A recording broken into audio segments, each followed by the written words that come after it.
ब्रह्मांड के आरंभिक काल में जब स्वर्ग और धरती पर देवताओं का शासन था, तभी अचानक एक भयंकर संकट आया। भयानक और शक्तिशाली असुर वृत्रासुर ने स्वर्गलोक पर आक्रमण कर दिया।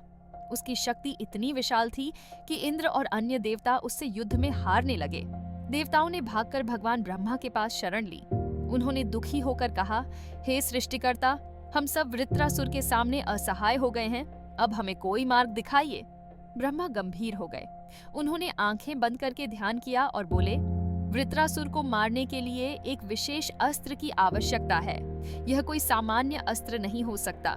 इसे बनाना होगा एक दिव्य अस्थि से, और यह केवल एक ही ऋषि दे सकते हैं, ऋषि दधीचि। देवताओं को यह सुनकर झटका लगा। किसी की हड्डियों से अस्त्र बनाना, यह तो किसी के जीवन का अंत होगा। परंतु ब्रह्मा ने कहा, दधीचि ऋषि महान तपस्वी हैं। वे परोपकार और धर्म में विश्वास रखते हैं। यदि तुम विनम्रता से उनसे निवेदन करो तो वे अवश्य सहायता करेंगे। देवता ऋषि दधीचि के आश्रम में पहुंचे। उन्होंने हाथ जोड़कर निवेदन किया, हे ऋषिवर, आप ही हमारी अंतिम आशा हैं। कृपया हमें अपनी हड्डियां दान दें ताकि हम वृत्रासुर से स्वर्ग की रक्षा कर सकें। ऋषि दधीचि मुस्कुराए और बोले, यह शरीर एक दिन तो नष्ट होना ही है। यदि इस शरीर से दूसरों का कल्याण हो सकता है तो इससे बड़ा सौभाग्य और क्या होगा।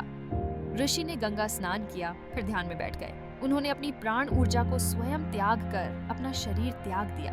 देवताओं ने उनके अस्थियों को एकत्र किया। विश्वकर्मा ने उन दिव्य अस्थियों से एक अद्भुत अस्त्र वज्र का निर्माण किया। अब इंद्र के पास था वह अस्त्र जिससे वे वृत्रासुर से युद्ध कर सकते थे। भयानक युद्ध हुआ।